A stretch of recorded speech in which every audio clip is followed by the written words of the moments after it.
Nicolás Trota es abogado, tiene 41 años y posee una amplia experiencia en la administración pública. Desde el año 2014 dirige la Universidad Metropolitana para la Educación y el Trabajo. Conversé con él allí en esa casa de estudios sobre distintos aspectos de la realidad política latinoamericana y también de nuestro país.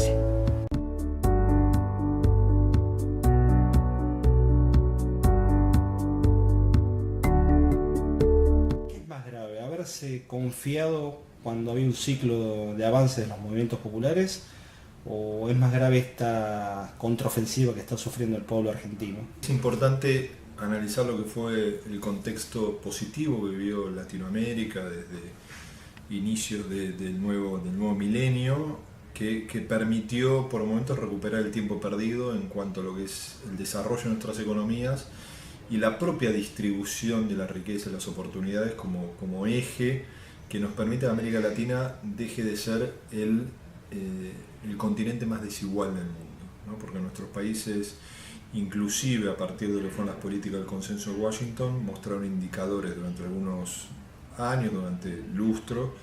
de crecimiento económico, pero de fuerte concentración de la riqueza. Ahora, la incógnita que se nos abre es si realmente nuestros países y estos gobiernos populares pudieron maximizar el momento de crecimiento de nuestras economías, los procesos de integración para fortalecer la autonomía y la voz que puede tener Latinoamérica en el contexto internacional, ¿no? Y si lo que hoy vivimos, ¿no?, con mucho dramatismo en Brasil a partir del quiebra institucional al gobierno de Dilma Rousseff, pero también en Argentina a partir del acceso de un gobierno conservador al poder, es consecuencia quizás de no haber profundizado las reformas necesarias para que nos permita dejar atrás democracias de lo que algunos intelectuales denominan de baja intensidad. A partir de allí, lo que intentamos en Latinoamérica Piensa en este programa es dialogar con muchos de los protagonistas que tuvieron estos procesos populares, desde el propio Lula da Silva, Dilma Rousseff, Elmo Morales, Fernando Lugo, Marco Aurelio García, Celso Amorín, para nombrar tan solo algunos de los que hemos dialogado, tratando de analizar, ¿no?, los aciertos de estos procesos populares, pero también las cuentas pendientes y las equivocaciones, ¿no? Y Argentina quizás puede ser un escenario donde se puede analizar qué cuestiones se pudieron avanzar y cuáles el gobierno no quiso o no supo cómo llevar adelante transformaciones que por un lado nos permitan modificar la matriz de desarrollo de nuestra economía, ¿no? Y si ponemos el foco o la lupa en quizás la falta de capacidad de transformación de nuestra matriz industrial como una agenda pendiente de la Argentina. Cuando miras como espectador, como lector, ya fuera del rol de rector, digamos, de la universidad y también de protagonista de la vida política, el debate político, ¿sentís que nos falta profundidad en ese debate? ¿Sentís que, por ejemplo, el periodismo, usando un poco la entrevista a Cristina el otro día, está por debajo de las circunstancias que la historia requiere? A Argentina y a nuestros países latinoamericanos muchas veces falta conciencia de su dirigencia, que no es solo la dirigencia política, sino lo más amplio, la propia dirigencia empresarial, social, sindical y el propio periodismo como un actor central en la construcción de realidades de nuestro continente, el hecho de poder construir consensos que incluyan la voz de todos estos sectores y no muchas veces lo que termina ocurriendo que se tiene la perspectiva de que cuando uno toma una decisión debe ser una decisión para su propio sector y no se mira al colectivo social. Yo creo que hoy lamentablemente si observamos lo que es el debate en América Latina, ¿no?, se ha retrocedido mucho. Yo lo hablaba los otros días con Celso Amorín, la sensación que yo tengo que Argentina está retrocediendo una década en un año, ¿no?, en lo que puede ser la eliminación de ciertos derechos, pero también el hecho del espacio que ha perdido América Latina en el contexto internacional, ¿no? Si recordamos que hace 5 o 6 años, ¿no?, Brasil estaba logrando llevar adelante la discusión de la institucionalización del BRIC, ¿no?, el propio debate positivo que se tenía en nuestra región de intentar modificar la fotografía de la posguerra, ¿no? De los 5 vencedores de la Segunda Guerra Mundial, que son los 5 miembros permanentes del Consejo de Seguridad que tienen derecho a veto en el Consejo de Seguridad, ¿no? El hecho de que Brasil ya empezaba a reclamar un asiento permanente, ¿no? Donde América Latina, a partir de Argentina, planteaba que sea un asiento compartido, no de Brasil sino de nuestra región, a la realidad de hoy, donde tenemos un presidente norteamericano que amenaza públicamente, ¿no? Una posible invasión al territorio sudamericano en Venezuela,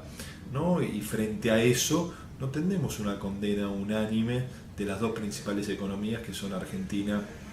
y Brasil, a esa ofensa a nuestra propia soberanía regional. Eso demuestra, ¿no? Un fuerte retroceso de nuestra región y también el hecho de lo que han sido las limitaciones al desarrollo que ha tenido América Latina para generar una institucionalidad que nos permita transitar todos juntos el camino al desarrollo con equidad, ¿no? Si nosotros no somos conscientes que juntos podemos llegar al desarrollo, si vamos separados, el único camino que vamos a conseguir es el cuarto mundo, es un mundo no desarrollado. Casualmente, después de la crisis de 2001 en la Argentina, nunca un presidente había faltado a la Asamblea de Naciones Unidas como este año. Sí, bueno, eso me parece que también es un poco la síntesis de lo que es el gobierno que tenemos hoy en Argentina. Más allá de que pueda haber temas sustantivos que hagan que cualquier presidente no pueda viajar a Naciones Unidas, ¿no? Un gobierno que decía que Argentina se había caído del mundo, ¿no? Que venía a recuperar la institucionalidad y un espacio de protagonismo supuestamente en el mundo, se ausenta del encuentro internacional quizás más importante entre todos, de participación de todos los países, que es en Nueva York, en la Asamblea de las Naciones Unidas, ¿no? Y que estemos representados por la vicepresidenta. Frente a eso, creo que sintetiza quizás los desaciertos que ha tenido este gobierno en materia internacional, no solo con la canciller anterior, con Malcorra, ¿no? Que parecía estar más preocupada por llegar al cargo de secretaria general, por generar una fuerte proceso de integración de América Latina. Capítulo UNMED. Te voy a hacer un par de preguntas vinculadas al laburo acá de la universidad y también a partir de ella del Instituto de Estadística de los Trabajadores, del estudio del área metropolitana, un tema bastante relegado inclusive a la agenda política, es decir, hay pocas experiencias. Recuerdo alguna fundación del ex senador Pedro Del Piero que trabaja en el tema de lo metropolitano hace varios años, pero después hay poca mirada acerca de qué pasa con el gasto, qué pasa con los presupuestos y sobre todo una discusión del plano de lo simbólico, como es esto de pensar los números de la economía a partir de la mirada de los trabajadores, que la UNMED ha hecho su aporte, creo que motorizando o por ahí nucleando inclusive a las dos centrales, ¿no? Sí, para nosotros como universidad el primer paso, siendo una universidad que surge de un sindicato, el Sindicato de Trabajadores de Edificios, y participan casi 50 organizaciones sindicales. Por un lado tenemos el desafío de democratizar el derecho a la educación superior de los trabajadores y sus hijos, equiparándonos a la gratuidad en cuanto al acceso a la universidad, porque la cuota no es abonada por el estudiante, sino por las distintas organizaciones sindicales. Y por otro lado, para nosotros es fundamental que la universidad se comprometa con la sociedad de la que es parte, ¿no? A partir de los procesos de creación de conocimiento, a partir de la creación de información que permita la construcción de políticas públicas que se traduzcan en una mejor realidad social y en mejores presentes y futuros para nuestra sociedad. A partir de allí tomamos la definición, ¿no? De crear por un lado un centro que presenta características únicas, que es un centro de doble dependencia con el CONICET, que es el Centro de Innovación de los Trabajadores, donde tenemos radicados casi 40 entre investigadores y becarios en nuestra universidad, y de allí se han disparado distintas instancias institucionales de lo que nosotros creemos que son temas sustantivos de la agenda que transita hoy la Argentina. Por un lado, el hecho de que se construya información para el diseño de políticas públicas y en particular para la defensa de la capacidad de compra del salario. Hemos creado ese Instituto Estadístico de los Trabajadores conjuntamente con las dos centrales obreras, tanto la CGT como la CTA, donde hace más de un año venimos midiendo inflación y cómo la inflación impacta al sector trabajador asalariado. registrado, y por otro lado hemos creado también un observatorio del lado externo, porque nosotros vemos con mucha preocupación el espiral de endeudamiento de más de 100.000 millones de dólares en un poco más de un año y medio que ha llevado adelante este gobierno, el enorme peso de crecimiento que ha tenido el pago de intereses en nuestro presupuesto, que es dinero que no se va a utilizar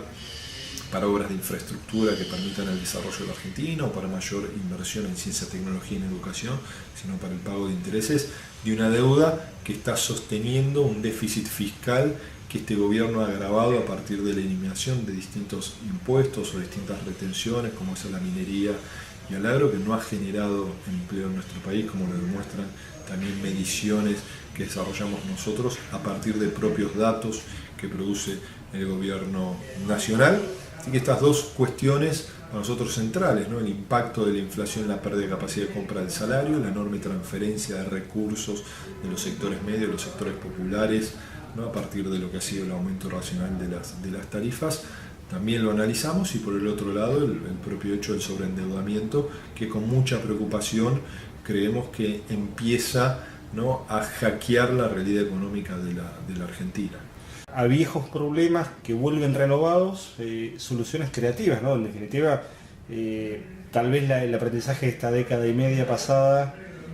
haya redundado, y esto sería lo positivo tal vez como para destacar, en un nivel de organización de los trabajadores y el campo popular superior a lo que había durante los 90. Nosotros, inclusive hablando con muchos dirigentes de América Latina, parte de la deuda pendiente que han tenido estos procesos populares es la incapacidad muchas veces de consolidar espacios que sinteticen la construcción de pensamiento sistemático de lo que la realidad demanda, ¿no? E inclusive que muchas expresiones políticas al momento de acceder al poder y llevar adelante procesos de profunda transformación,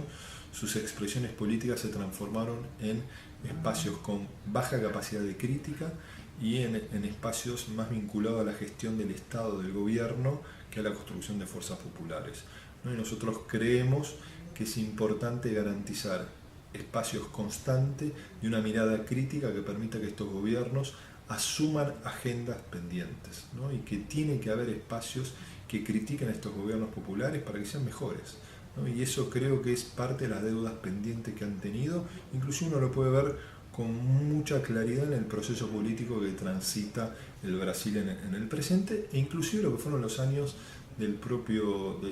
gobierno de Néstor y de Cristina Kirchner, ¿no? Donde muchas veces aquel dirigente que osaba criticar distintas cuestiones del gobierno parecía que se cambiaba de vereda, cuando muchas veces el espacio crítico es lo que permite que se asuman agendas que consoliden esas transformaciones y que no terminen siendo exclusivamente gobiernos de leales, si uno lo quiere ver con una mirada más positiva, o gobiernos de dirigentes cuya única pertenencia a ese espacio político es una mirada acrítica, ¿no? Y esa mirada acrítica nunca es buena para consolidar los procesos de transformación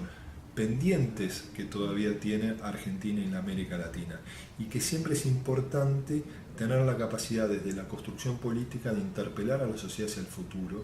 y que no se planteen consignas vinculados a volver. El desafío creo que siempre es interpelar hacia el futuro, planteando mejores realidades y cómo se pueden alcanzar esas mejores realidades, y el desafío allí creo pendiente que nuestro país tiene y que el campo popular tiene es realmente poder volver a enamorar y marcar las cosas que se hicieron mal en el pasado, pero también las cosas que se están haciendo mal hoy en día. La última ya es un bonus track chiquitito, casi un paréntesis personal. Cuando asumiste el desafío de dirigir la universidad, de estar al frente, a mí me gusta hablar de los colectivos, ahora está de moda la palabra equipos, pero bueno, tenés una tarea institucional que te coloca como rector de la UMED. ¿Qué sentiste, qué pensaste y qué proyectaste inclusive desde tu propia vida, tu propia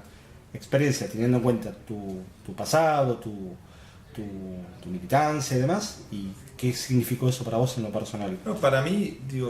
he tenido la suerte de que distintos colectivos hayan confiado en mí siendo muy joven en distintas responsabilidades. asumir como rector de una universidad que tuve la suerte de ser su primer secretario académico fue una enorme responsabilidad. Uno lo asume esa responsabilidad con mucho agradecimiento hacia la organización que confía en uno, que es el Sindicato de Trabajadores de Edificios, y ahí nosotros nos planteamos, ¿no?, como equipo y yo individualmente, es que tenemos mucho para devolverle a aquellos que nos delegan esa responsabilidad, ¿no? Y la manera de devolver esa confianza es no solo con un compromiso diario de trabajo, sino animarse a construir una universidad, no digo mejor, sino distintas a las demás. Y creo humildemente que nosotros con mucha claridad hemos dado pasos que demuestran que se puede construir una joven universidad que permita, y lo vemos en nuestras aulas, que muchos jóvenes y muchos trabajadores que hoy están sentados en nuestros pupitres son jóvenes que han sido convocados por sus organizaciones sindicales, que son jóvenes y trabajadores que nosotros, a partir de la definición institucional de acompañarlos al ser los primeros en su familia en acceder al trabajo universitario, en garantizarles ese acceso a la educación, en garantizarles un acceso a educación de calidad que les permita realmente transformar sus vidas y las de sus familias, formarlos no solo para el mundo del trabajo, sino también para que sean actores protagónicos de la construcción de una sociedad con mayor justicia social, con mayor equidad. Creo que ese desafío lo logramos, pero también el hecho de que nuestra universidad, y yo nunca me canso en remarcarlo, no somos un espacio neutral como no es ninguna universidad. Nosotros también creemos que la universidad tiene que ser una herramienta puesta al servicio del colectivo que pretende representar, que son los trabajadores, y para eso es fundamental que nosotros logremos hacer sinergia entre el saber del sector del trabajo y el saber académico y científico, y eso fue el segundo paso que nosotros pretendemos transitar. Por eso, siendo una universidad muy joven, nos transformamos en la segunda universidad de gestión privada en tener un centro de doble dependencia con el CONICET, ¿no?, y en ser hoy quizás la quinta o sexta universidad de gestión privada con mayor cantidad de investigadores y becarios del CONICET radicados en nuestra universidad. Y eso demuestra que es posible construir una universidad que apueste a la creación de conocimiento, una universidad que se comprometa con la universidad con la que es parte, y una universidad que asuma el desafío de formar dirigentes sociales, sindicales, ¿no?, para que puedan representar de la mejor manera la construcción de una sociedad colectiva, que es lo que creemos que debe ser el compromiso que tenga esta universidad.